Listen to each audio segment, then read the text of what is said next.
What is motivation? What does it look like? How does it work? How do we get it? And what are some simple examples of what it looks like in practice? Any given time, I'm reading as much as I can about topics like this because when I'm working with people who are trying to learn game development, in my case, quite often, right, the problem isn't where do you put a semicolon, the problem isn't how do you make a model in Blender, it's how do you get yourself to kind of have the energy to do that. That's so often where a lot of people are struggling, who we then help connect into processes and systems to help get them going. And the example I found today from my reading is actually right from the very beginning, literally like the introduction of The Motivation Myth by Jeff Hayden. And so I want to point that as a reference for very crystal clear thinking on this excellent book, The Motivation Myth. And what he's explaining is that the recipe for it, the way that it works, contrary to how we think of it, often we're picturing motivation as if it's like an illness, like you have it or you don't. You test positive for being motivated, or it's a thing that you can buy, and now that I've paid for it, I have motivation. What motivation is, in Jeff Hayden's words, is observing ourselves making progress. We kind of come up from what we've been doing, we look around, we figure out, where was I? And I have made progress from where I was the last time I did this. And think about this, right? If you come up to figure out, have you making progress, you look around and you're nowhere near where you want to be, and you've made no progress towards it, and you're in fact can't even tell where you're at, or you're the same place that you were last time you checked, that's where motivation sinks.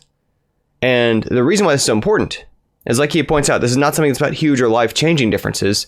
It's about small, seemingly minor successes on a regular basis. And those are, again, some Jeff Hayden words from The Motivation Myth and his definition of it. And this is something we've seen in practice from the approaches that we use, and why I'm continually reading about this stuff is to integrate into our materials, our techniques, our things like that. So I recently had a couple people reach out from just even my introductory video courses, which by now 277,000 I think people have gone through. And these literally, I'm not going out there surveying people to send me this stuff. I just get tweets. I just sent my way. I get direct messages sent from people I'm not even following yet. I get emails from strangers. And Luke Conaway said, about 4 years ago, I took your beginner's programming course. And it seriously changed my life, man. I've been programming since that course, mainly using JavaScript, of course. Making several games and websites during that time. Right now I'm going to technical school for web design and app development, and I'm the top in my class. The teacher is blown away by how much I know, and I credit all of it to you for getting me into this in the first place. I just wanted to say thank you for giving me so many people the chance to open up their mind to the art of programming and game development, and especially for giving me the opportunity to change my life the way it did. Less than 3 text heart. And again, what the reason I use this as an example case, aside the fact like, thank you, Luke, I'm flattered, is it's a case where this very short course, 2-3 hour course, right? I mean, partly it's about what is an if statement, partly it's about what is a function, partly it's about where do we call these things together. More importantly, it's about between when someone starts that course and finishes that course, they can turn around and look at, have I made progress? Where am I now from where I was then? And that's where the motivation comes from. It's not about sitting around hoping that I get a strike of motivation. It's about doing something small and concrete. And that it really can be this bite-sized thing. It can be something that happens within the span of an evening. And this is hopefully, I think, a point of hope that it's not something that I need to build my way up to having motivation months from now or someday. It's that when I've started to do the thing, even if at the time I didn't necessarily totally feel like doing it, seeing that payoff on the other side can make the difference. Another example from, again, someone reached out to me, Eric and Lisa Helen.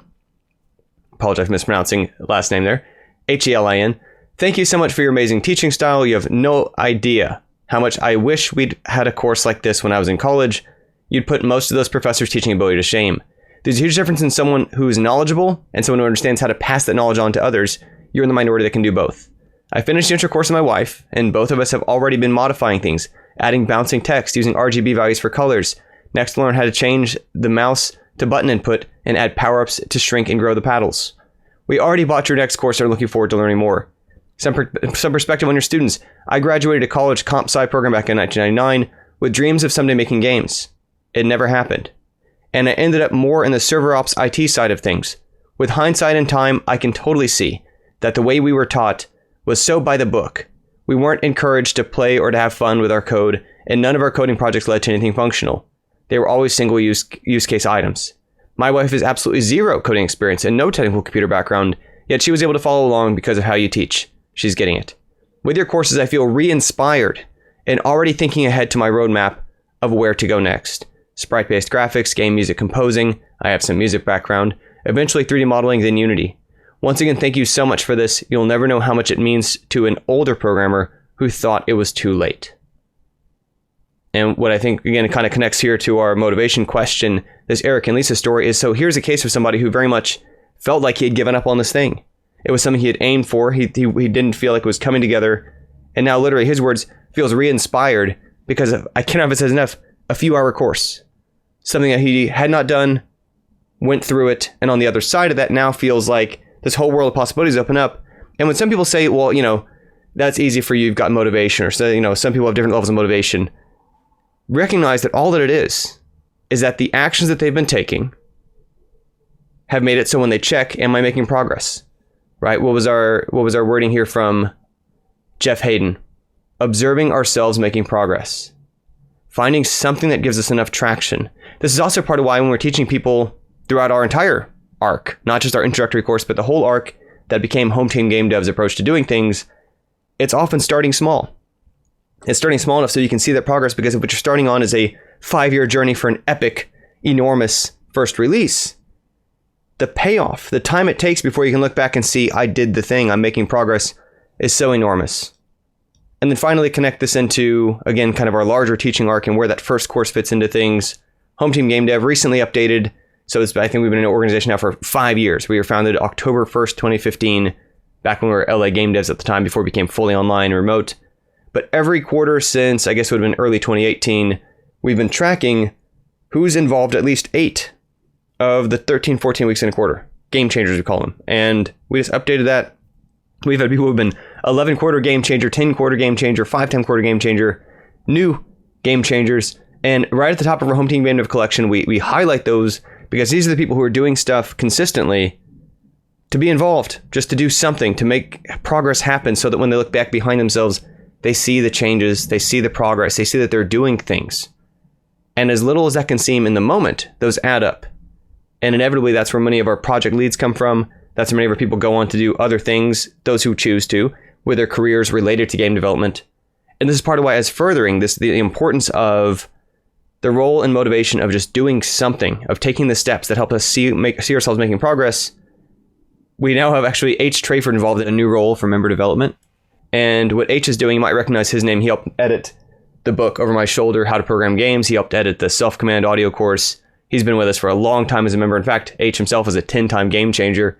But now he's helping onboard new members. So when they're coming on board, they're just trying to figure out, what is it I do next? He can help orient them along with our existing checklist, along with existing onboarding materials, along with our existing suite of courses and project opportunities, to help connect them to doing some things so that before they know it, they're looking behind themselves and seeing the progress that they've made. The things that they've done that before they maybe were able to do but hadn't done. And isn't that so often where our first rungs of motivation come from, of doing things that we technically could have done years ago? But until we had some structure around it, until we had some support to do it, until we felt, in some cases, the safety net of being able to have a meeting with me if someone gets stuck, what a difference that makes. Now, a place to actually start this out, I do want to say, as part of celebrating this, like I say, start of a 5-year journey, which really coincides with other milestones, right? About the 100,000 podcast downloads, 100,000 YouTube subscribers, 100th Home Team released game. As part of marking that milestone, we've actually set up a new URL, howtoprogramgames.com, with dashes between each word. And that'll take you to a new setup. So previously what used to happen was people take this first course, what at the time was originally just that course only. A bunch of those people would then pay for the upgraded second course and or buy the textbook separately. The textbook and the course both had a hefty price on them. We're now bundling the textbook digitally, but it's 550 pages. It's covers 6 different game types, comes with example source code, pretty hefty, substantial digital textbook. That comes bundled with the introductory course if you get them together at howtoprogramgames.com. And then that helps fit together into structure some other ways you can get involved in our approach and our arc, and kind of seeing the more recent ways that we use this material. And so I want to encourage you to check that out. If you've been watching my videos for years thinking about, gosh, maybe that's a thing I could do. I know a lot of you, may not be necessarily coming from a game development background. If you are, or if you care to be, this is how we connect the reading and the research that I do in motivation, in project kind of productivity, in orienting ourselves, right? I mean, Self-Command ultimately evolved from things that I've been working with our game developers on for years, one-on-one for thousands of hours now, on how do we keep ourselves doing the thing long enough to feel that motivation of seeing, I did that. And that's where the sort of inspiration, the re-inspiration comes from to keep us going. And then increasingly having that confidence that if I make a plan, I'm going to be able to follow it. That I have an intention, it's going to become reality. And of course, many of those same kind of attitudes, ways of thinking, that reward cycle finds its way outside of games into other areas of our lives. And for me, very much game development, part of it I love about helping teach people this practice. I really like it too. This isn't too much of a stretch for some people. A bit like when people take karate classes and they're feeling that motivation, the discipline, the balance, the focus, seeing themselves grow, seeing themselves pass these milestones. Of course, that enriches all the rest of their lives. And I think game development very much can and should in 2020 and beyond be filling that kind of place for us. It's an activity I can do that helps me develop as a person, my ability to code, my ability to do art, my ability to think creatively and technically and work with others, my ability to lead, my ability to public speak, something all of our project leads do. And anyway, for more about that, again, if you want to get the textbook bundled together with that course that we heard here from Eric and Lisa or from Luke about howtoprogramgames.com is where to find that new offer to get it with the course at a massively discount, I think over 90% off rate. I hope that the short course can become a kickoff point for if you're looking for motivation in the area or wherever you are in your life, that this point from Jeff Hayden's motivation myth, that all motivation is observing ourselves making progress, can become a useful tidbit so that even if what you're doing at first sometimes might feel like a slog or might not feel like immediately rewarding, recognizing, seeing that connection when you zoom out, that when you're even on the other side of a few hours of doing the right thing within one evening, of giving yourself the chance to take that course, to try that skill, to attempt that thing, to start the conversation, what a difference it's going to start to do as you kind of spin up that momentum, that generator, and seeing yourself making results. That's where it comes down to this person's motivated, that person's not.